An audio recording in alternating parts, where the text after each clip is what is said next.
تم کون سے اسلام کی بات کر رہے ہو؟ صدیوں سے وہ گھاس کھا رہے تھے وہ سارے لوگ بیٹھ کے.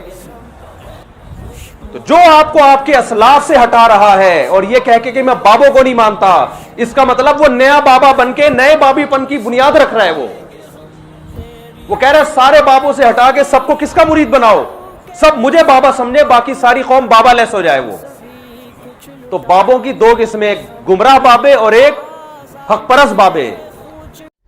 کیا 1400 سال میں دین صرف آپ اکیلے کو سمجھ آئے، باقی تمام امام، بزرگ، محدث، مفتی، مجتہد سب گمراہ ہیں؟ نہیں، میں نے کب کہا ہے؟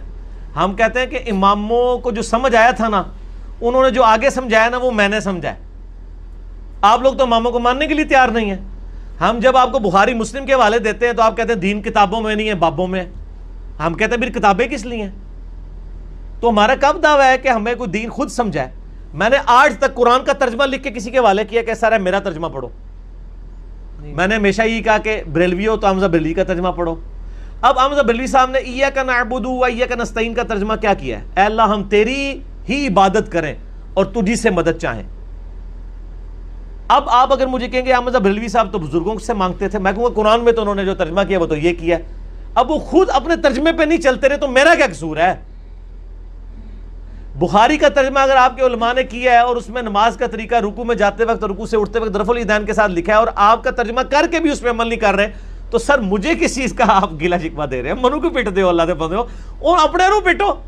اور میں تو آپ کے بزرگوں کی ترجموں اور ان کی تفاسیر کی طرف لوگوں کو بلا رہا ہوں، آپ نے خود عمل کرنا چھوڑ دیا ہے.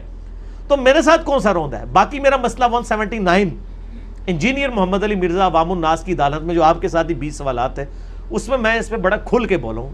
آج میرا اتنا ہی کافی ہے. کیا ایک چھوٹا سا عرض کیا ہے، نہ میں وہابی نہ میں بابی، میں ہوں مسلم علمی کتابی، بس یہ لے لیں. آخر تمام مکاتب فکر کے علماء کیا پاگل ہو چکے ہیں جو کہہ دیتے ہیں کہ انجینئر محمد علی مرزا کو مت سنو، اس سے بچو، یہ گمراہ ہے، اس کی اور آپ کی اردرمی کی انتہا ہے کہ آپ اس کے باوجود یہ بھی کہتے رہتے ہیں کہ تمام علماء کو سنو.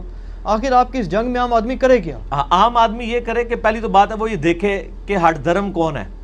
ہٹ دھرم وہ ہے جو یہ کہہ رہا ہے کہ میرے علماء کے علاوہ کسی کو نہ سنو، یا وہ ہے جو کہتا ہے بھائی سب کو سنو، خود دیکھو کہ کون صحیح بات کر رہا ہے. آپ بھی ذرا مجھے بتا دیں ایک مہذب معاشرے کے اندر بریلوی کہتا ہے جی میرے علماء کو سنو، دیوبندیوں کو نہ سنو، دیوبندی کہتا ہے میرے کو سنو، بریلوی اہل حدیث شیعہ کو نہ سنو، اہل حدیث کہتا ہے میرے علماء کو سنو، شیعہ کو نہ سنو، بریلوی کو نہ سنو، شیعہ کہتا ہے میرے علماء کو سنو. سر انجینئر صاحب کہتے ہیں سب کو سنو، اس کے بعد خود پڑھو تو آپ کو پتہ چلے گا کون سنی ہے کون ٹنی ہے. جو پڑھ پڑھا کے بکش مسلمان ہیں وہ سنی ہے اور جو نان بکش مسلمان ہیں وہ ٹنی ہے. تو یہ تو ہماری سچائی پہ ہونے کی دلیل ہے کہ ہم لوگوں کو کہہ رہے ہیں کہ سنو. اس میں ہم پہ ہٹ دھرمی کا کون سا فتویٰ؟ ہٹ دھرم وہ ہیں جو کہہ رہے ہیں کہ اس کو نہ سنو. رہا کہ باقی علماء کا یہ کہنا کہ جی انجینئر کو نہ سنو تو کیا علماء پاگل ہیں؟ میرے بھائی مجھے تو چھوڑ دیں، کیا یہ علماء اپنے فرقوں کے علاوہ دوسرے علماء کو سننے کا مشورہ دیتے ہیں؟ وہ صرف یہ تو نہیں کہہ رہے کہ انجینئر کو نہ سنو. وہ اگر کوئی بریلوی ہے تو وہ یہ کہے گا کہ آپ دیوبندی علماء کو بھی نہ سنیں، اہل حدیث کو بھی نہ سنیں، شیعہ کو بھی نہ سنیں، اور انجینئر محمد علی مرزا کو بھی نہ سنیں.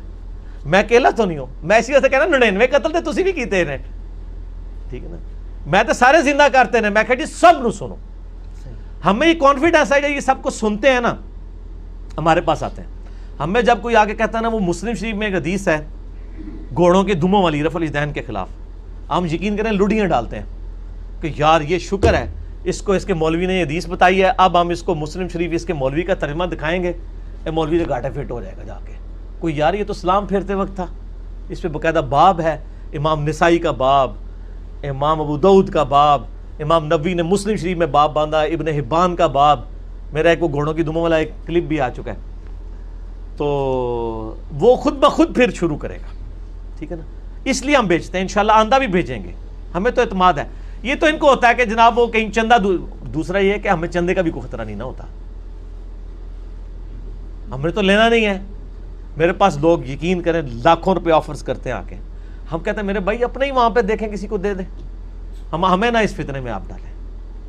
تو ہم ان کو کہیں کہ یہ انجینئر صاحب ہٹ دھرم نہیں ہے، یہ بڑی نیکی کر رہے ہیں، یہ چندے بھی لوگ لے کے آتے ہیں آپ کے پاس جن کو آپ کے پاس بیچتے ہیں. وہ یہاں پہ ایک بھائی ریورٹ ہوئے، دیوبندی تھے، ان کے مولوی نے کو 25-30 مولوی بلا کے پوری دعوت کی اور ان کا یار یہ گمراہ ہو گیا، علی کے لیکچر سنتا تھا یہ وہ.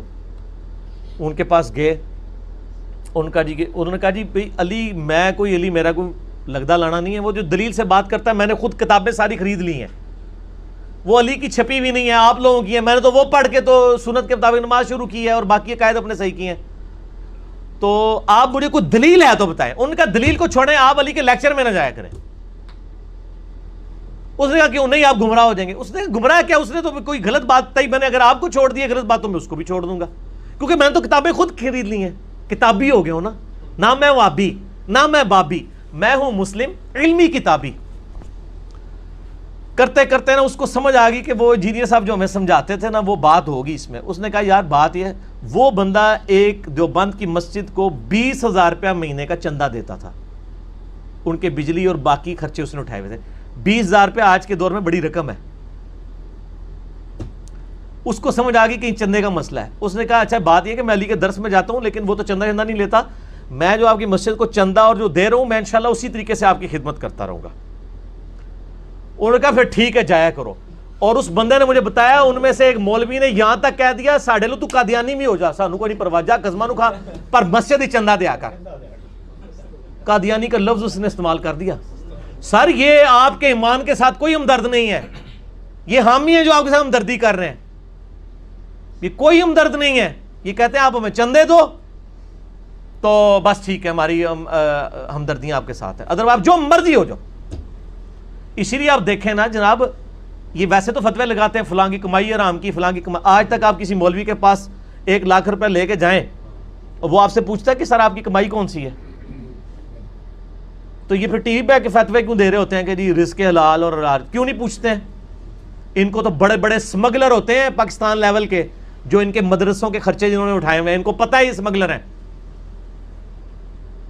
حرام کے مال کے اوپر چلا رہے ہوتے ہیں ان معاملات کو. نہیں وہ کہتے ہیں نا جی ہم اس کو لیٹرینوں پہ لگاتے ہیں پیسہ, ہاں یہ کہتے ہیں وہ.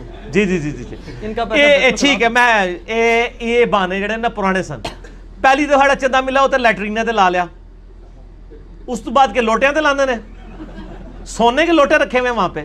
وہ کتنی لیٹرینے بنوائیں گے یار, لیٹرینے تو فکس ہیں, وضو کی ٹوٹیاں تو فکس ہیں, وضو کے تو نہیں لگائیں گے لیٹرین. اور دوسرا لیٹرین میں کیا ہم ناپاکی کے لیے جاتے ہیں یا طہارت کے لیے؟ اس کا مطلب آرام کے پیسوں سے یہ لوگوں کی طہارت کروا رہے ہیں, استنجے کروا رہے ہیں, تو آگے کم کی تو ٹرنا ہے. طہارت تو کنجی ہے نماز کی. آپ نماز شروع کرنے کے لیے جس چیز کے محتاج ہیں وہ آپ آرام کے پیسوں میں لوگ کروا رہے ہیں. ایک تو یہ جواب پھکی والا, اور دوسرا پھکی والا کہ یہ کتنے ٹائلٹس بنوائیں گے, ٹھیک ہے نا. تو ٹائلٹ کی صفائی پہ بھی اتنا خرچہ کوئی نہیں آتا. وہ یہ پرانے بہانے ہو گئے, آپ یہ خاموشی اختیار کرتے ہیں, آنکھیں بند کر لیتے ہیں. وہ کہتے ہیں تحقیق زیادہ نہیں کرنی چاہیے.